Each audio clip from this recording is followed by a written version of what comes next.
I asked this on the Penn State message board over on Lions 24/7 today. I kind of put it out there. It wasn't a question, but I want to ask you, not Penn State fans, not diehard Big Ten fans, but just college football fans in general. How many of you, if we raised our hands right now collectively, how many of you know who Kirk Ciarrocca is? Some of you are raising your hand, and good for you.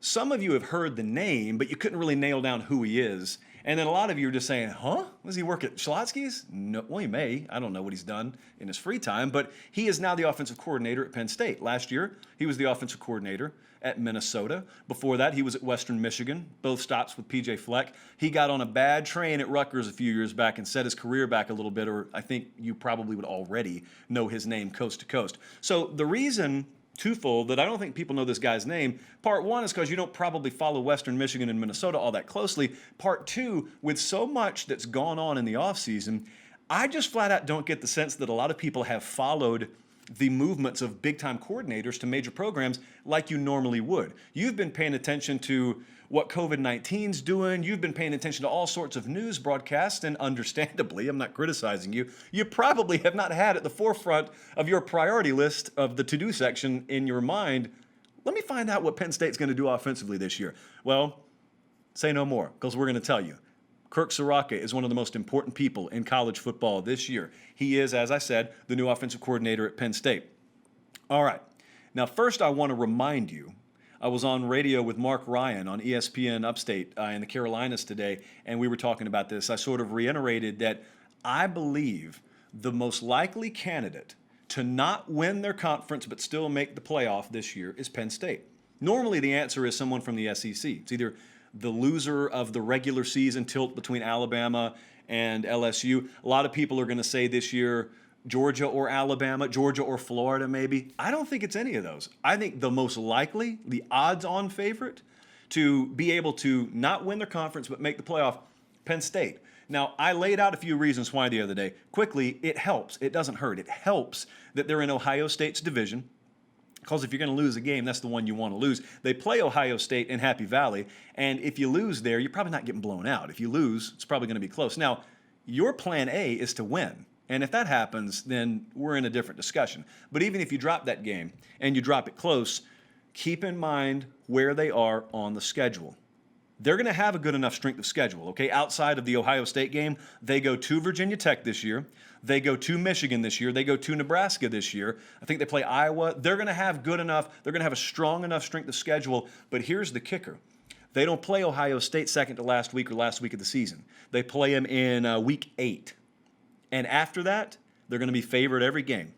So they're going to have time, if they drop that game, to drop down to whatever they would be, 8th, 9th, 10th in the playoff committee rankings. And then they're going to do that very quiet, climb back up, or at least they're going to be in position to do that towards the end of the year, to where they don't need to do anything. They just need a lot of other folks ahead of them, and inevitably they will, to drop games. So this is hypothetically the way that I see Penn State's season playing out. That's why I suggested that. But second reason is Kirk Ciarrocca and what he could do here. What have we talked about on this show? What have you talked about? If you're a Penn State fan, what do you guys talk about amongst yourselves? How in the world do we get our offense to look like Ohio State's did last year or Clemson's in any given year? Look at what Alabama's done. All these folks that are playing for a championship every year, it seems.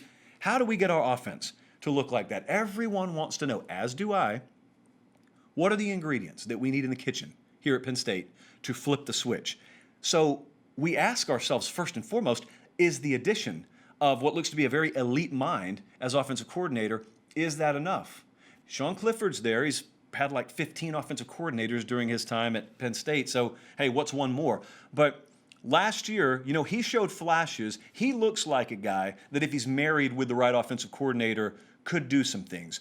I know they've got an established tight end and a lot of young receivers, but the bottom line is, if Ciarrocca is the guy, a handful, 2 or 3 of those young receivers are going to emerge by default. They've got a good offensive line. I think they bring like 4 of them back. So they've got pieces in place. They got experience at quarterback, and I think that makes up for a lot of what you lost in spring. But also, they don't have a daunting front half of the schedule. They don't play 2 or 3 top 10 teams in September. They're not scheduled to do that. So what I'm telling you is, unlike some programs out there, they may be in the fortuitous situation to ease in and gel and be what in week 6 they couldn't have been in week 2, for example. But when I look at the difference between what Ciarrocca has to deal with this year, what excites me personally, and looking at what he can deal with this year with Sean Clifford that he didn't necessarily have in Tanner Morgan and those boys at Minnesota last year, and they did good things last year. Kid couldn't run to save his life, literally to save his life. If life was on the line, you still weren't getting any mobility out of the quarterback position at Minnesota last year. You're going to get it here. I don't know how much they're going to choose to use it. It angered me to no end last year to watch Jimbo Fisher completely ignore the concept of Kellen Mond using his legs as a functioning part of his game plan offensively and their overall offense. So I don't know if Kirk Ciarrocca is going to ignore the idea that, hey, he's got a quarterback that's got some legs, got some wheels. But if he doesn't, and I think I've read quotes from him that says, I'd be dumb not to do this. So if he's just telling me the truth on the surface, it excites me a lot. But see, what else excites me is if I get from them the steady progression that I think I'm going to get, now I want you to consider what it means, not just in 2020, but 21, 22, 23, all of a sudden, just like I talk about with Michigan all the time, all of a sudden, if I'm a 4-star receiver in Deerfield Beach, Florida, and every year I look at the same programs because a lot of kids come from that area. So every year, all those receivers down there, they pluck them off trees every season. And they're looking at Alabama, and they're looking at Clemson, and they're looking at Ohio State, more in a lot of cases more so than they're looking at the in-state programs. Florida's done better. All of a sudden, you start adding Penn State to that list because all of a sudden, there's an offense I can go to up there where I can get my playing time, I can get my production, brand name, really cool place to play, probably underrated perceptionally, nationally amongst recruits right now. And then comes the kicker. I don't think you have the quarterback of your future on your roster right now. And you may have trained your mind to think, okay, well, if Sean Clifford's back next year, unless he goes crazy this year and goes to the draft. Clifford's back next year, but then, we're looking at a bunch of guys that are maybe. And if one of those guys doesn't pan out, then who are we recruiting that could be the quarterback of the future? That's not the way to think about it. The way to think about it is the same way Georgia just thought about it. You get an offensive product that's viable, and if you do get that this year, which I think you will, all of a sudden you may have one eye on high school come this offseason. The other eye is going to be nationally. And you're looking at which quarterback out there has what it takes, that's not in the best position, that wants to transfer. That's where big-time recruiting in the world of quarterbacks is shifting to. You don't have to take one out of high school. It's nice if you get one. You don't have to take them out of high school the old-fashioned way.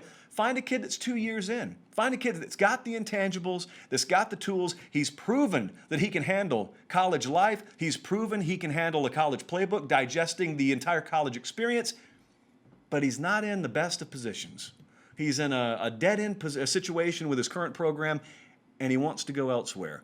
Penn State, were you on that list 3 years ago? Not necessarily. Could you be on that list this time next year? Could Penn State all of a sudden, out of nowhere, you just wake up one morning, check your phone, and see a headline that fill-in-the-blank elite quarterback has transferred to Penn State? Right now, seems crazy. You put up big numbers this year offensively, all of a sudden I don't think it sounds so crazy. So that, among many other reasons, is why we've got our eye on Kirk Ciarrocca this year.